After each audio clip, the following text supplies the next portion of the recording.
We're moving on now, though, to our team of the week. I'm going to stay up here on the stage and we'll bring up our brand new graphic. This is the first team of the week we're doing in the brand new studio, at least up here on the LED floor and in the wall. So, wow, this looks great. And let's start at the catcher position as we do every week. My catcher is Yainer Diaz of the Houston Astros. 346 on the week with 2 homers, 5 RBIs, and an OPS of 1,000.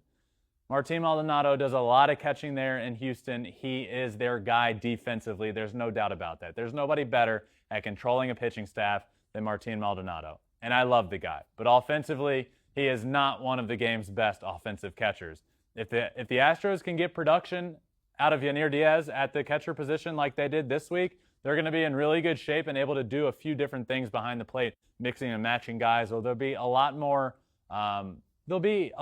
able to pinch hit late in the game and then bring Diaz because you feel a lot more comfortable with him there behind the plate if he's going to produce like this. He's my catcher on Team of the Week. Let's move over to first base. At first base on my Team of the Week, we have Matt Olson.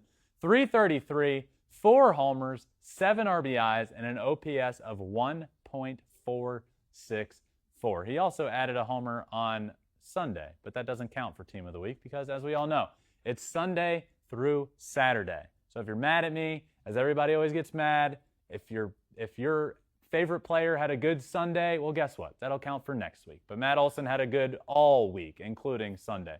He's my first baseman. Let's move on to my second baseman on my Team of the Week, which is Luis Arráez, who continues to hit 400 on the year. On the week, the last 7 days, he hit 542 with a homer. That's right, Luis Arráez hit his 3rd home run of the season. 2 since he came on Flippin' Bats, I might add. How can you be better? The Flippin' Bats bump. How could you possibly get better when you're hitting 400 and then you go on Flippin' Bats? Ben, you're going to be in trouble. The guy's hitting 400. He can't possibly do better. Well, guess what? The guy has become Barry Bonds after coming on Flippin' Bats. How's that? 2 homers in the last few weeks. The guy does not hit homers, and on the week he hit another one. A 1.254 OPS on the week and 0 strikeouts on the week. Not a single one. If there is anybody, and look, we can have this conversation until the end of the year. Is he going to hit 400 all year long? Probably not. But if there's anybody in the game that can do it, it is going to be Luis Arráez, who continues to do it late into June. The latest we have seen a Major League Baseball player hit 400 since Nomar Garciaparra. Let's move on to third base. At third base, we have Elly de la Cruz.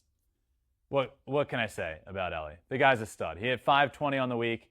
He had 2 homers, 3 doubles, a 1,500 OPS, and was a big reason that the Reds continued their winning streak through 12 games. He's my third baseman. Let's move on to shortstop. My shortstop on my Team of the Week is Francisco Lindor.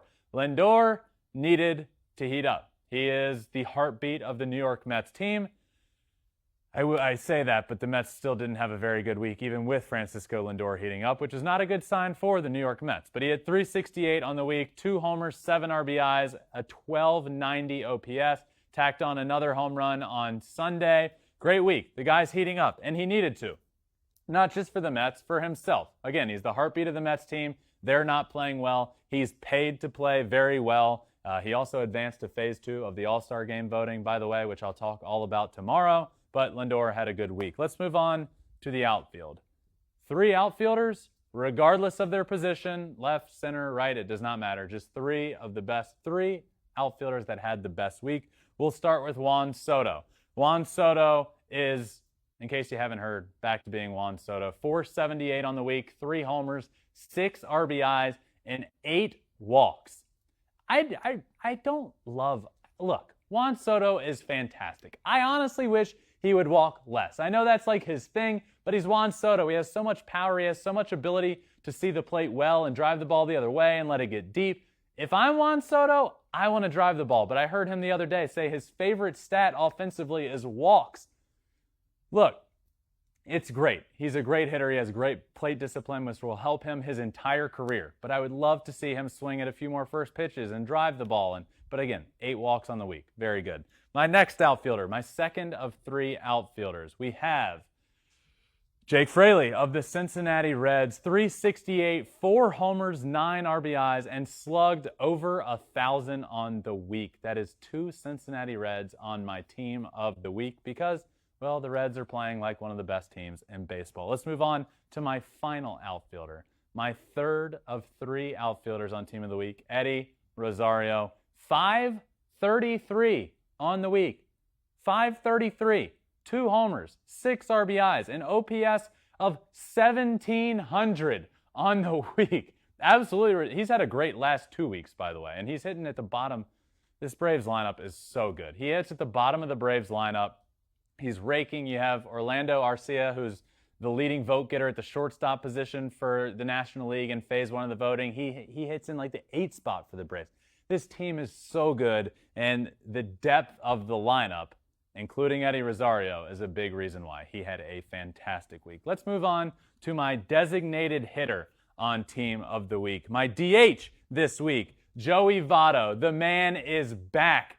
I love it. Joey Votto rakes. He's the 3rd Cincinnati Red on this list, and rightfully so. Their win streak got to 12 this week. 12 wins in a row, and Joey Votto coming back and being a part of this is awesome. You know, Joey Votto with the Reds has been through a lot. And by a lot, I mean just really bad years. But when asked about trades and stuff, he's consistently said, I'm a Red. I want to be a Red. I want to see it through for the long haul. He's going to go in the Cincinnati Reds Hall of Fame. And one day he might end up in the Major League Baseball Hall of Fame. I hope he does. And he's going to do that as a Cincinnati Red. So it was really cool to see him come back this season. He hadn't played all year.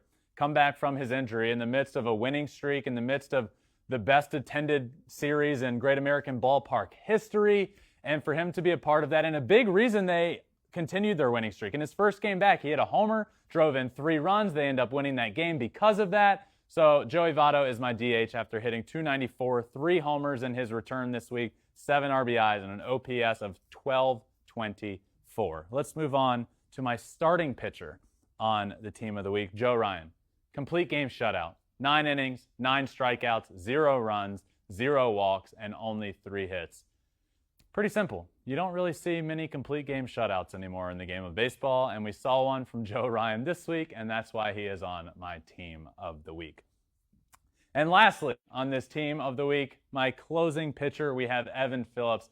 3 saves on the week, 4 innings pitched, 4 strikeouts, 0 earned runs, and only 1 hit given up. Pretty close to perfect. And boy, do the Dodgers need it, because they, outside of him, do not have many reliable arms in that bullpen. So to have a guy that they can turn to and get you 3 saves on a week and be perfect out of the bullpen is vital for them and their success. The Dodgers, as their team currently sits, I don't believe it's capable of winning a World Series. They need bullpen help, and more than just Evan Phillips. I watch so many Dodgers games because they come on here late night and I'm able to unwind and watch the Dodgers or the Angels or the Padres, whoever's on the West Coast. So I watch a lot of Dodgers games, and they'll be leading a game until the starting pitcher comes out, and next thing you know, an inning, 2 innings later, they're trying to scratch and claw from behind, which their offense is capable of doing. But if you have more arms like Evan Phillips, that would really, really help them. So that rounds out this week's team of the week. Let's move on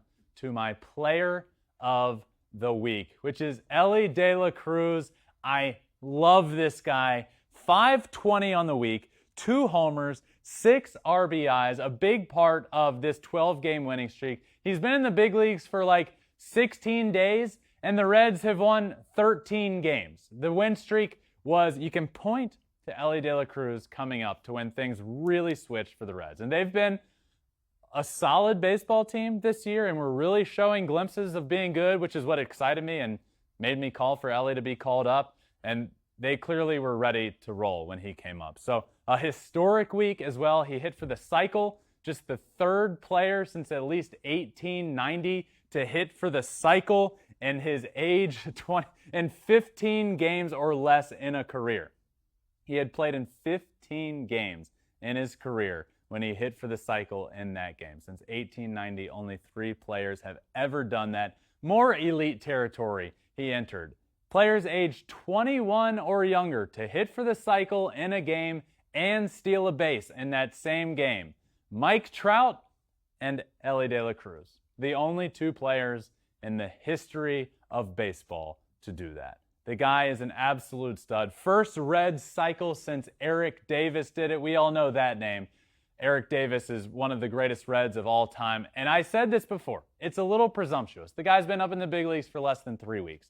We're talking about a talent that I really do believe can ultimately be one of the greatest Reds of all time. I get it. He hasn't proven much in the big leagues.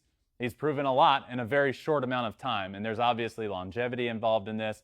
But I do believe this guy can have a very good career. Joey Votto, who I just mentioned in my Team of the Week, also mentioned that his only comp he can think of to Elly De La Cruz is a young Mickey Mantle. Switch hitter with power, very fast. It was the only comp he could even think of. And then added, how lucky are we to have him in Cincinnati. Elly De La Cruz is a stud, and he hit .520 on the week with 2 homers, 6 RBIs, and he is my player of the week.